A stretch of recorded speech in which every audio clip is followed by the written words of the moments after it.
welcome to the Wall of Power Radio Hour. This is your host, Paul Metza. I have two good friends of mine who are fabulous folk musicians in the studio with me all night tonight. When I moved to town, these guys were already ensconced in the West Bank folk scene. They both played all over the country. They're huge Woody Guthrie fans, as anybody who's ever picked up and tried to write a song on the guitar is, and they're here tonight to celebrate the 80th anniversary of Woody Guthrie's song, This Land Is Your Land, considered the national anthem by a lot of us. They've got a show coming up at Crooner's Lounge on February 22nd, 6 p.m. show in the Dunsmore Room. And what they're going to do tonight on the Wall of Power Radio Hour is play some snippets of Woody Guthrie songs combined with some words and letters and more. And without any further ado, I would like to welcome my good friends Charlie McGuire and Pop Wagner. Hey, thanks, Paul. Great to be here. Hey, here we go. Washington, April 6, 1966. Mr. Woodrow Wilson Guthrie, Brooklyn State Hospital, 631 Clarkston Avenue, Brooklyn, New York. Dear Mr. Guthrie, it gives me great pleasure to present to you the Department of the Interior's Conservation Service Award. You sang that this land belongs to you and me, and you sang from the heart of America. Sincerely yours, Stuart L. Udall, Secretary of the Interior.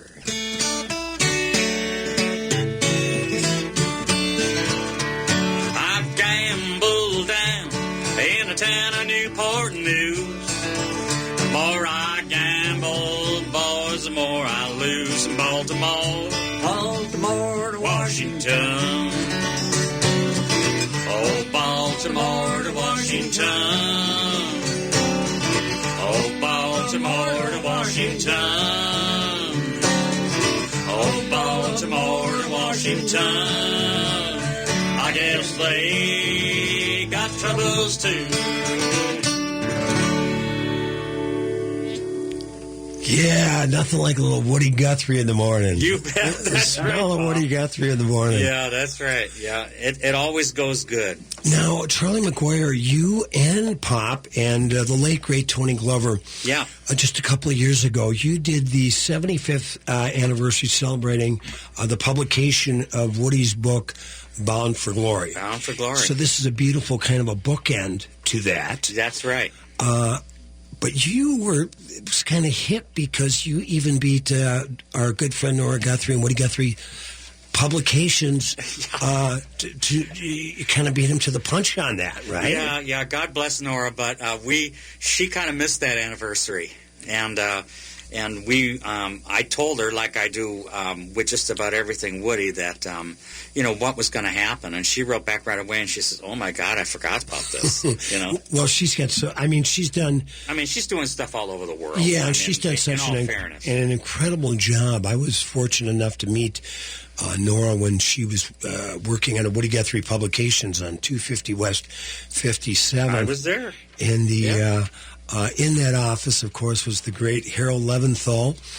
Harold's wife was she met you at the door, and the great Fred Hellerman had an office there, too. Yeah. So I watched Nora start to put together the archives, and I just had a chance to speak with her just about 3 weeks ago, and I complimented her on what an amazing job she's done, not only maintaining Woody's legacy, but expanding on it. Yeah, and here's the thing, Paul. They're not in it for the celebrity. Right. It's totally not them. Anna came out. That's Nora's daughter. Oh yeah, I talked to a Huntington's disease thing here in the Twin Cities last fall, and I said, just like you did, I said, hey, great job pulling these archives together, working with your grandmother, then moving the archives to Tulsa. And we had long conversations about this. She said that's what our family is about. She says it's Woody's legacy. It's not about us. Right. And that's an important thing to keep in mind. Well, Nora hooked me up with David Amram, his manager, because Nora had commissioned a symphony that David's written. Have you heard it yet? I haven't, no. Yeah, well, I'm going to be in touch with David soon on that. He's a cool guy. I'm glad he's still with us. Like Nora said, he's the last beatnik standing. Yeah. He's 90 years old. Still playing all over the world himself. Yeah. Now, let's go to Pop Wagner. Now, Pop, when's the first time you got hip to Woody Guthrie? When I was a little kid, my dad would sing the car song when we were riding around in his car. Yeah, all those great Woody Guthrie children's tunes. I literally grew up listening to Woody, and then we. Have you ever played car yourself? Oh yeah, play a little bit now.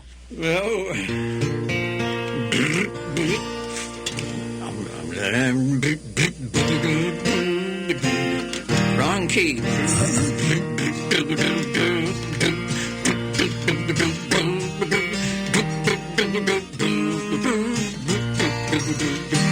I'll take you riding in the car.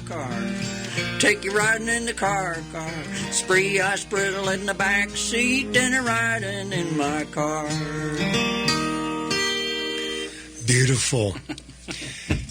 So you got hip when you were just a little kid. When did you actually, when you started playing pop, when did you start to incorporate some of Woody's tunes into your own repertoire? Pretty much right away. I mean, I got my parents got me a guitar when I was 14, and when I'd go on Boy Scout campouts, we'd sing Woody Guthrie songs around the campfire, and along with other things, right? Folk songs and cowboy songs, and then when he passed away in the fall of 1967, I was a freshman at Northland College, and me and some friends decided to set up a folk festival. In Wisconsin, right? Yeah. Ashland, you Wisconsin. started. I played that about 4 years ago. Yeah. Thank you for the gig. We started that in the spring of 1968, and we kind of tongue-in-cheek as a joke, we called it the first annual.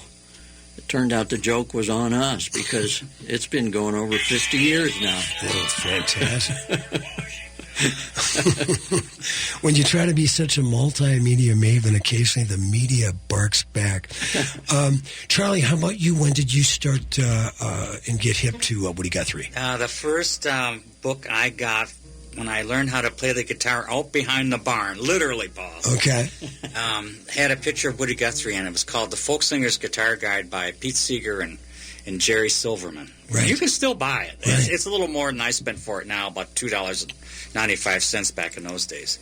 And they had this Landis Yearling in there. Wow. And, you know, I can't read or write music. All I know is if I know the song already, I'm good to go. I only need to hear it once, but I'm not like David Amram, who knows one note from the other. Right. And so I saw this Landis Yearling, and I said, oh, yeah, I've heard, countless people, the Kingston Trio, Peter, Paul, and Mary, singing this song. I know this one. I'm going to learn this one, right. So it was like after the Saints Go Marching In and Red River Valley, that was my third goal, to learn this Landis Yearling. I was 14 at the time.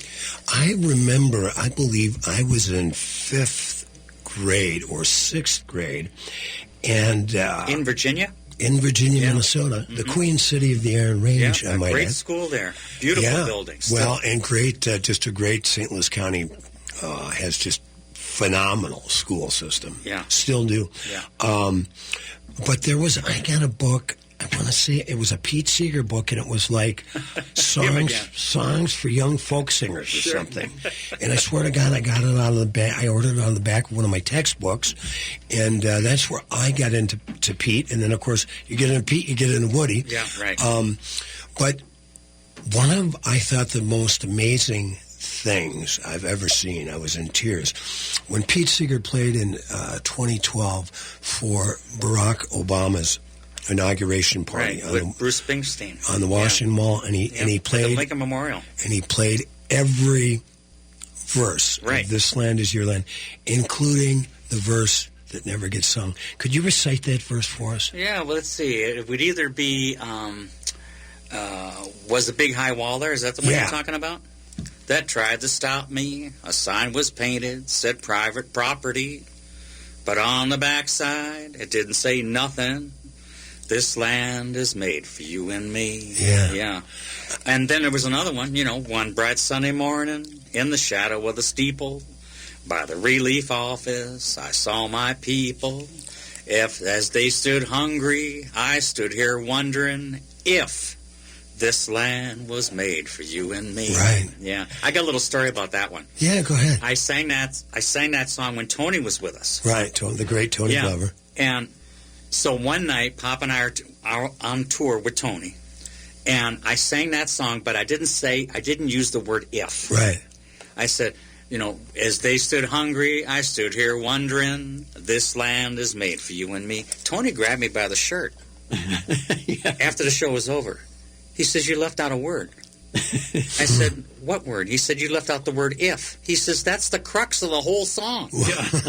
Don't do that. And, when Tony told you something... Yeah, you pay attention. You pay attention. Yeah, absolutely. And that turned out to be Tony Glover's last gig. Tony Glover's last gig was with us when we were celebrating at Crooners in October of 2018, when we were celebrating Bound for Glory. Yeah. My guest tonight, Charlie McGuire and Pop Wagner, they will be returning to Crooners on February 22nd for a show celebrating the 80th anniversary of the publication of This Land Is Your Land. They're going to be on the Wall of Power Radio Hour for the whole show tonight, and we'll be back after these messages.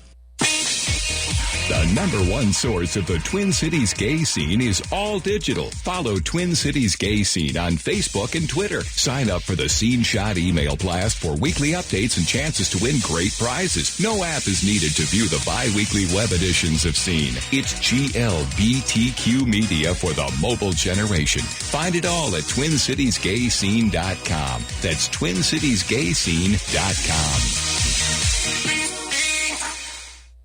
I'm Nick Slavic, proprietor of the Nick Slavic Painting and Restoration Company. I've been a craftsman for 25 years. You'll not find someone who loves their job more than me. The process of painting your home could not be easier. Go to nickslavic.com, click on the button Paint My Walls or Paint My Cabinets. I'll personally be in contact with you to get an estimate, either in-home or a free virtual estimate. We move furniture, vacuum, sweep, dust, and put your home back the way we found it. We're not like other contractors. Native Roots Radio is proud to announce we've added an extra hour. Yeah, Chushke, 1 hour goes by too fast. That's right, Uncle Curtis. I'll have extra time to share important information about our secret animals. And report national and native news from all over the country and Canada. This new hour is sponsored by Robbins Kaplan LLP, dedicated to redefining excellence for high-stakes litigation representation in Indian country. Saturdays from 1 to 3 p.m. We are awake. My part-time service in the Army National Guard makes it possible for me to be more for the community I call home. I'm a better neighbor because my service has taught me how important it is to be a team player. My training helps me in my classes when I give attention to detail to the task at hand. My service also allows me to be there for my community in ways others can't. I help my hometown recover after nature strikes. My service in the Army National Guard allows me to keep my country and those I care about safe from threats. I also work with a network of professionals that help me succeed. Also, the Army National Guard's education benefits make getting a higher education a reality. Being an Army National Guard soldier makes living and serving in my community more rewarding every day. Learn more about how you too can live and serve part-time close to home by visiting NationalGuard.com. Sponsored by the Minnesota Army National Guard. Aired by the Minnesota Broadcasters Association and this station.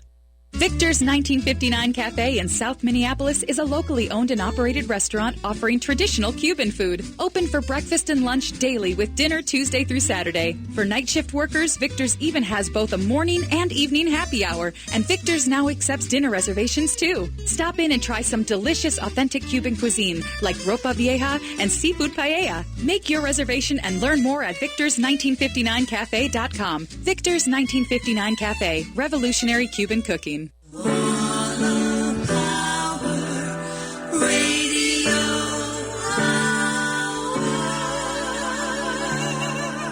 Welcome back to the Wall and Power Radio Hour. This is your host, Paul Metza. My guests in the studio tonight, folkies Charlie McGuire and Pop Wagner. They will be celebrating the 80th anniversary of the publication of This Land Is Your Land with kind of a theatrical approach to Woody's music with some spoken word. What are we going to hear next, gentlemen? Pastures Aplenty. All right. I roamed and rambled and I followed my footsteps to the sparkling sands of her diamond deserts, and all around me a voice was sounding. Hey, pull on ahead. You folks pick for a living? Know about apricots then, I suppose.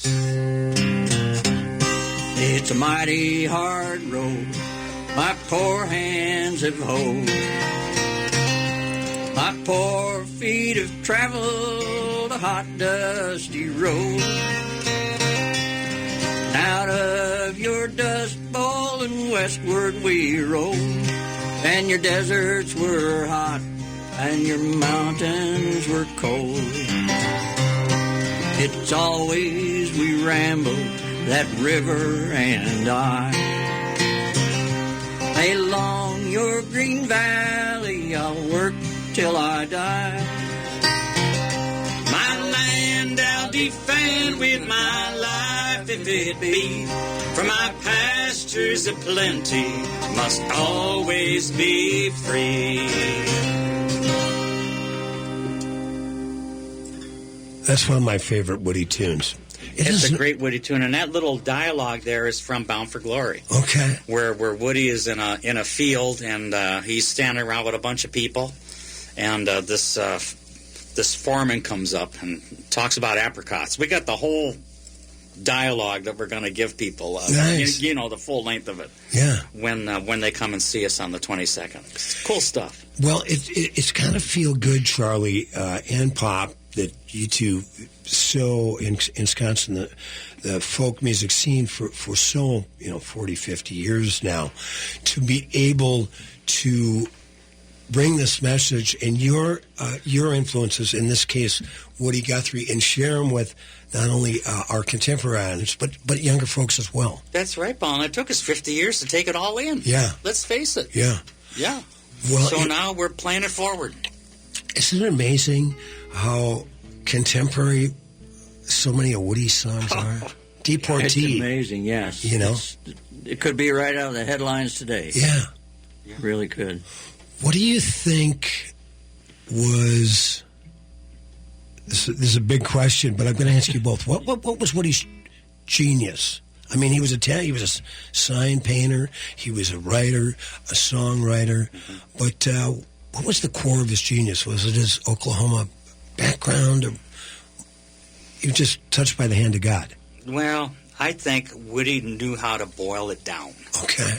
It was his simplicity. Mm-hmm. And the fact that everything was a story that he was so masterful at telling. Right. Uh-huh.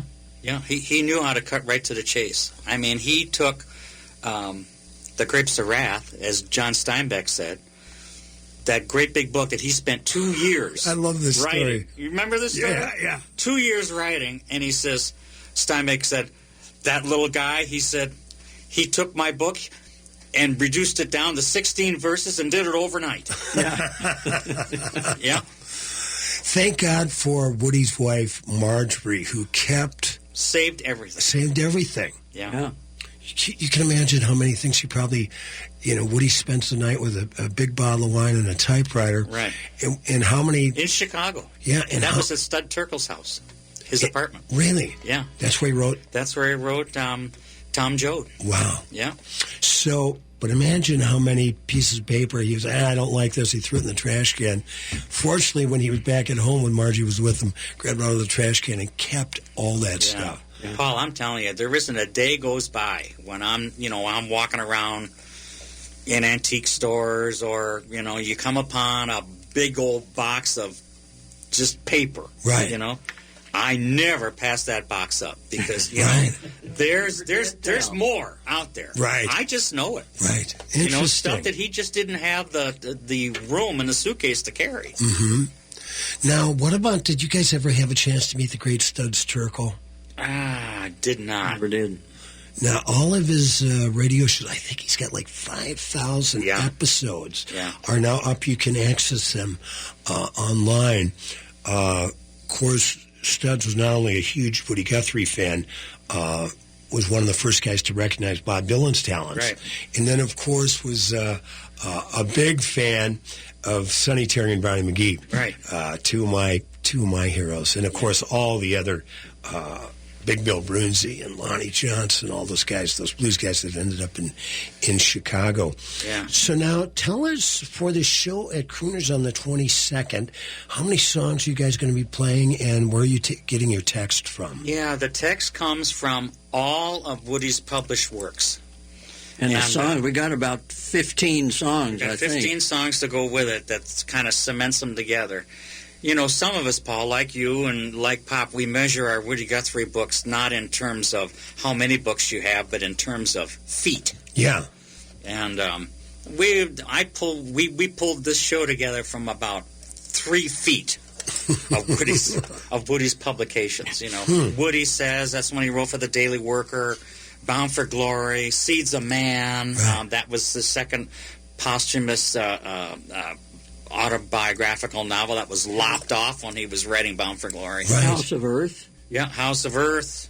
And you know, his Robert Shelton's book, Born to Win, always one of my favorites. He was also the guy that did Bob Dylan's biography. Right, No Direction Home. No Direction Home, yeah. Now, when we were getting trying to find a date for this to tape this radio show, you had mentioned Woody playing it. Was it the Lyceum in Minneapolis? Yeah. Tell I us got an about article that. coming out, Paul, in Hennepin History Magazine. It's not on the newsstands yet, and it won't be when the show airs, but it will be about a week after.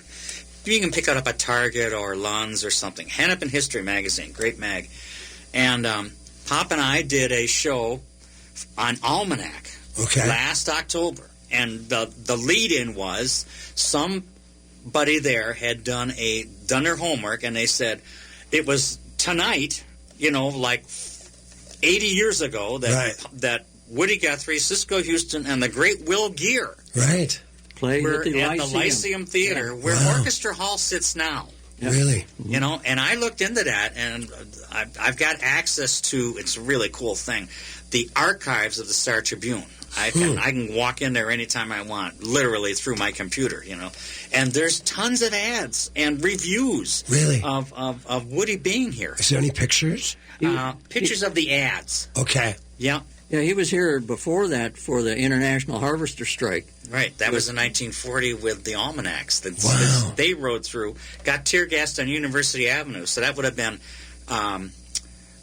Pete, Woody, Lee Hayes. Right. Who we'll talk about Lee later on, because you had a Miller Lampel, too. Yeah, a real nice friendship with Lee Hayes. He was one of my mentors. Yeah. And they were all on University Avenue. They were coming from Milwaukee that day. Found out when I hit Minneapolis, maybe for a gas stop or maybe for an oil stop, because they burned as much oil as gas. Sure, right. They stopped and they said, you know, we're on strike at International Harvester down here on University Avenue. The building's still there. And they went down there and started singing, and then they got tear gas there as they moved on. Wow, this is incredible stories. My guest, Pop Wagner. That was Charlie McGuire who was just talking. And then, of course, and we'll get more into all these stories, Bound for Glory's first chapter ends. Woody gets off the train at the Union Depot in St. Paul, Minnesota. We'll be back in just a bit after these messages. Hi, this is Evelyn. Dad, I will not say this next line. I will friend you on all your social media sites. Fine. My dad, Matt McNeil, is hotter than Billie Eilish right now. I'm the bad guy. No argument here. My dad loves the Great Value. That's why he loves the Rudy Luther Toyota Luther Advantage card. It saves our family money all year long. You'll get 3 years of 10 cents off per gallon of gas at Holiday Station stores and $5 off the Works car washes with the Luther Advantage card. Get one at Rudy Luther Toyota, 394 and 169 in Golden Valley. This is New Beginnings, hosted by award-winning broadcaster and speaker Freddie Bell. Freddie, this generation of the baby boomers, people are living longer, so the baby boomers are taking care of elderly parents. Let's talk about your health, and specifically, let's talk about Medicare. Our show features the concerns of America's 78 million baby boomers in employment, finance, health and nutrition, and even entertainment. Join us for New Beginnings, Saturday mornings at 11. Brought to you in part by Vision Loss Resources. People love the warmth, charm, and great food at Milton's 36 and Douglas in Crystal. Tonight, try their Vittles, Vino, and beer. A full slab of baby back ribs grilled over mesquite charcoal. Juicy jerk chicken with Caribbean beans and rice. Grilled plank salmon and their famous shrimp and grits. Try a Milton's ribeye or the portobello mushroom and end your night with carrot cake, bananas foster, or rum cake. The perfect meal for a date or a casual get-together. That's Vittles, Vino, and beer at Milton's 36 and Douglas in Crystal. It's the sale you love at the Electric Fetus. Now through Sunday, February 16th, take 20% off almost everything store-wide. New and used vinyl, CDs, and DVDs, clothing, jewelry, unique gifts, and more. Save 20% during the Electric Fetus Valentine's Sale. Some restrictions apply. 20% off is good in the store at 2000 South 4th Avenue in Minneapolis, as well as Duluth. Save on great music and more during the Valentine's Sale at the Electric Fetus. More at electricfetus.com. Did you realize that Drink in the Style is available on iTunes, Google Play, and pretty much every other podcast platform out there? You can listen to past episodes of Drink in the Style, or maybe download our really cool martini glass graphic, or just listen to your favorite episode again and again. But if you do, I need to ask you for a quick favor. Hop online and give us a 5-star rating. It helps others find the show and also boosts my fragile ego. Drink in the Style. It's a great way to kill Sundays, or really anytime at all. February is the month of love. Hey, it's Brett from FYI Politics. And when's the last time you gave your carpet some love and attention? Not only is your carpet one of the biggest investments in your home, but it's also the biggest air filter. So breathe better this month and get 3 rooms Zero Res clean starting at only $119. And because love has no limits, Zero Res will throw in a free hallway cleaning and will take 10% off your entire bill if you get your air ducts and carpet cleaned together. But you have to mention AM 950 when you call. Call 952 Zero Res or visit ZeroResMinnesota.com. With your AM 950 weather, this is Eric Nelson. By tonight, increasing clouds with a low around 10. Sunday, partly sunny with a high near 23, to 50% chance of snow at night with a low around 18. Monday, the snow's likely to continue with a high of 32 and a low of 12. Come join Tom Hartman and fellow listeners the night before the Blue State Ball, February 22nd. Chat with Tom about all the political issues going on today while enjoying a delightful dinner. Purchase your tickets today. Tickets are only available by calling AM 950. Call 952-946-8885.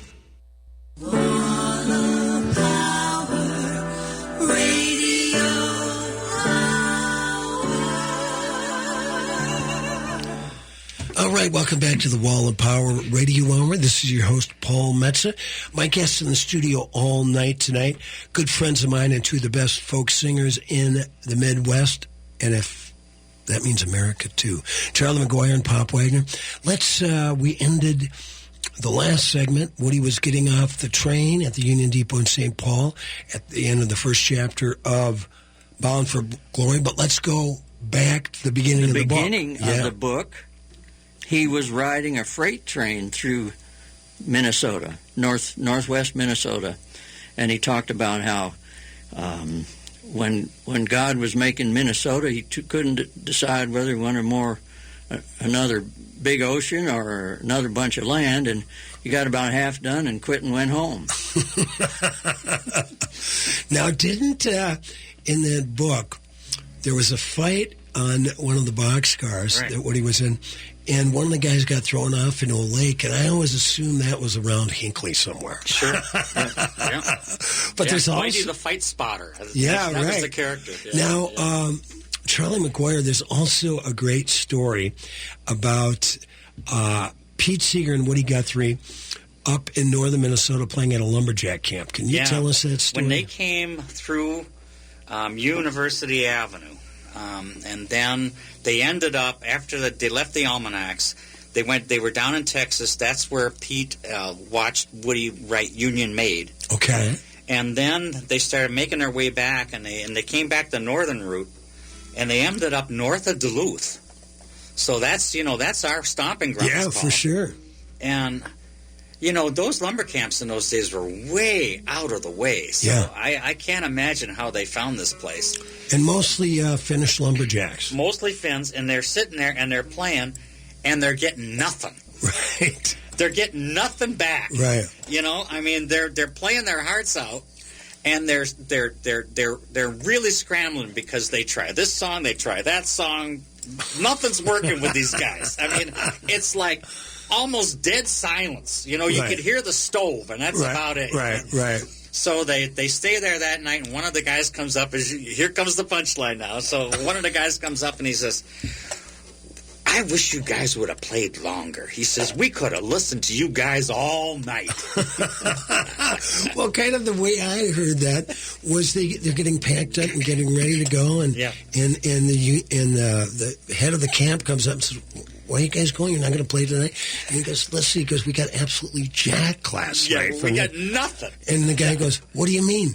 They loved you. Which goes back to that old great joke about, did you hear the one about the Finlander who loved his wife so much he almost told her? Almost. Yeah, I mean, I remember, Paul, just outside of your town, Hibbing, Virginia, at Masaba Park. Yeah.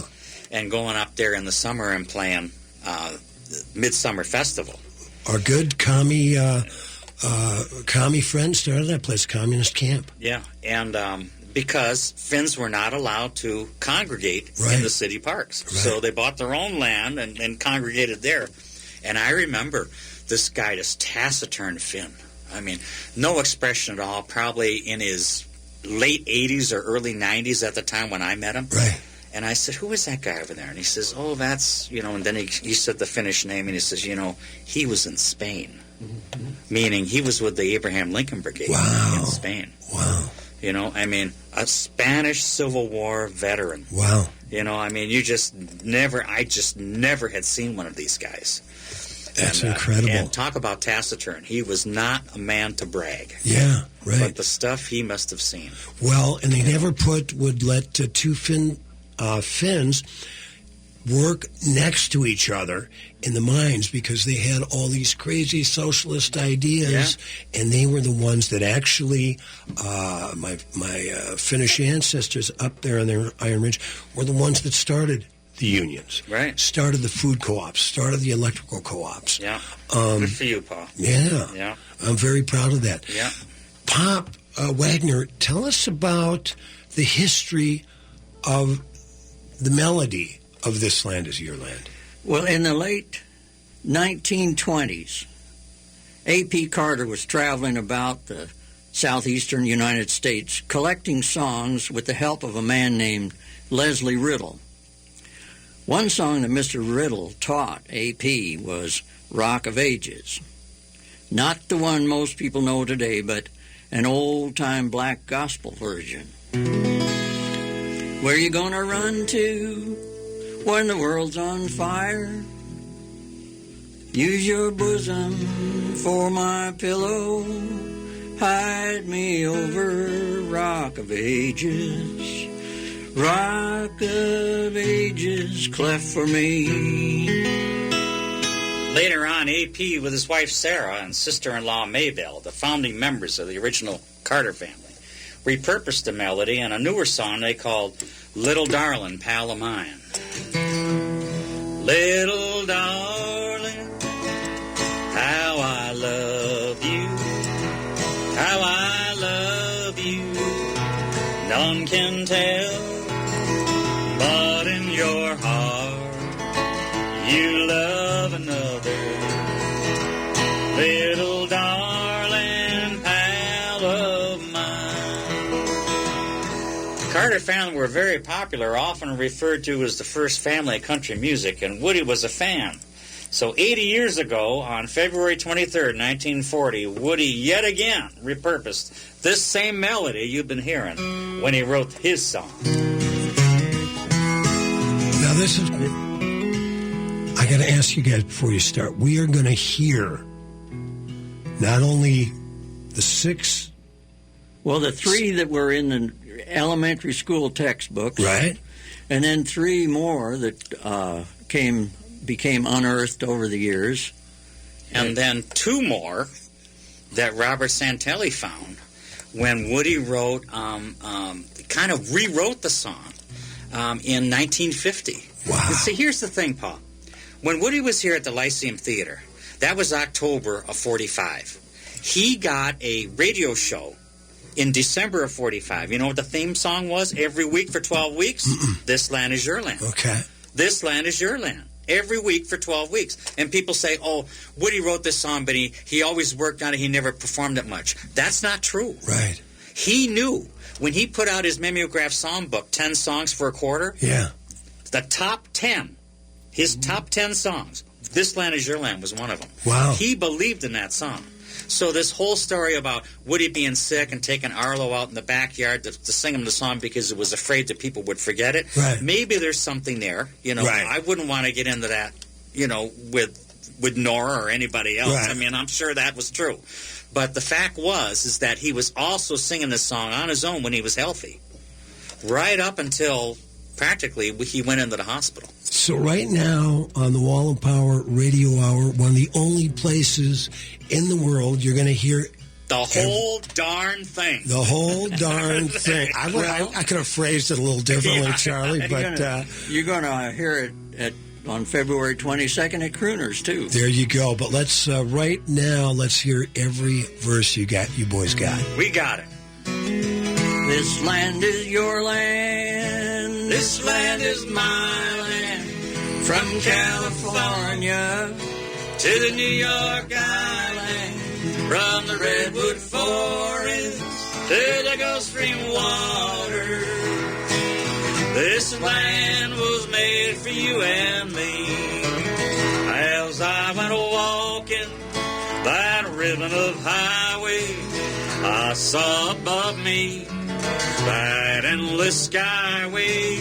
I saw below me that golden valley. This land was made for you and me. I roamed and rambled and followed my footsteps to the sparkling sands of her diamond deserts. All around me a voice was sounding and was made for you and me. I walked your low hills, I walked your cliff rims, your marble canyons and sunny bright waters. Could see all around me and feel inside me. This land was made for you and me. This land is your land. This land is my land. From California to the New York Island. From the Redwood Forest to the Gulf Stream waters. This land was made for you and me. When the sun comes shining and I was strolling, wheat fields waving and the dust clouds rolling, as the fog was lifting, a voice was chanting. What'd it say? This land was made for you and me. There was a big high wall there. They tried to stop me. Sign painted on it said private property. But on the backside, it didn't say nothing. That side was made for you and me. Play it, Pop. This land is your land. This land is my land. From California to the New York Island. From the Redwood Forest to the Gulf Stream waters. This land was made for you and me. One bright sunny morning, in the shadow of the steeple, by the relief office, I saw my people as they stood hungry.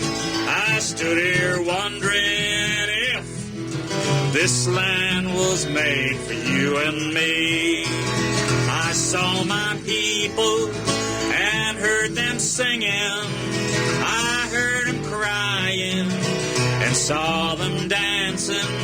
I saw them marching into their union. This land was made for you and me. Nobody living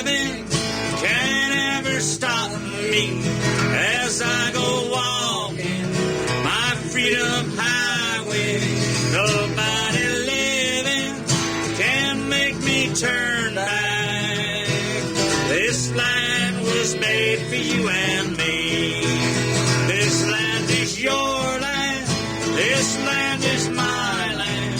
From California to the New York Island. From the Redwood Forest to the Gulf Stream waters. This land was made for you and me. Oh, this land was made for you and me.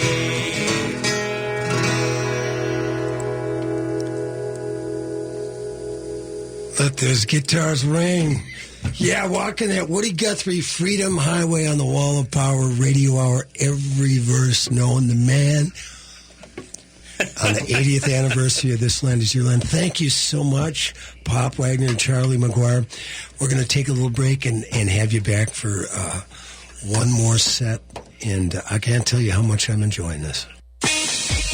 The number one source of the Twin Cities gay scene is all digital. Follow Twin Cities Gay Scene on Facebook and Twitter. Sign up for the Scene Shot email blast for weekly updates and chances to win great prizes. No app is needed to view the bi-weekly web editions of Scene. It's GLBTQ media for the mobile generation. Find it all at TwinCitiesGayScene.com. That's TwinCitiesGayScene.com.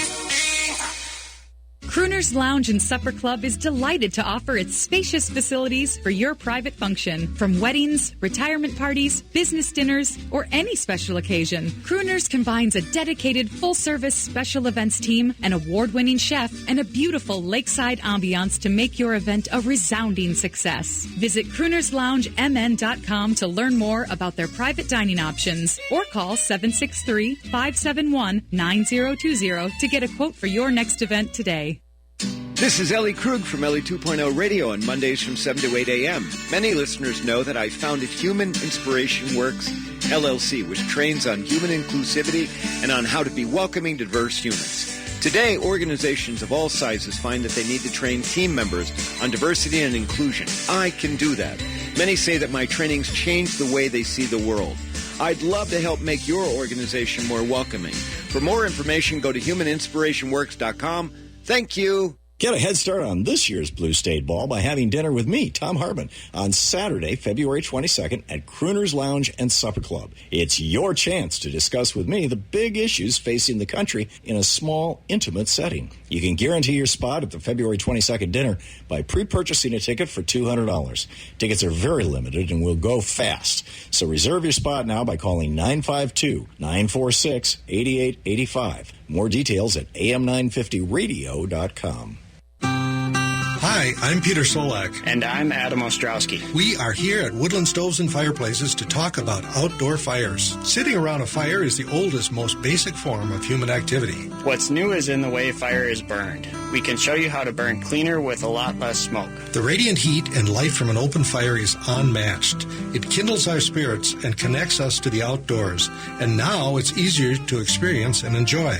Woodland Stoves and Fireplaces sells and installs wood and gas burning fire pits and fireplaces. Let us help you experience an outdoor fire without all the smoke. Come see the many ways you can enjoy a fire outdoors. Woodland Stoves and Fireplaces has over 35 working wood and gas units on display at the corner of East Franklin and Riverside Avenue in Minneapolis. More information at woodlandstoves.com. Find the fire that works for you. Woodland Stoves and Fireplaces. Out of the ordinary products and services since 1977. The sun comes shining as I was strolling, with the wheat fields waving and the dust clouds rolling. I was in the big middle of it, right in there, Low, Texas. I'll never forget how my wife and kinfolk looked just before that big old dust storm hit us and blacked everything out.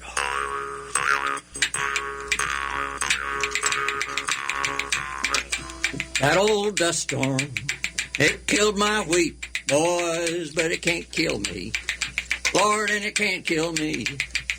I have weathered many a dust storm, but it can't get me. Boys, and it can't get me.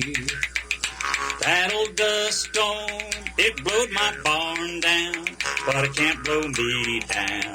It can't blow me down.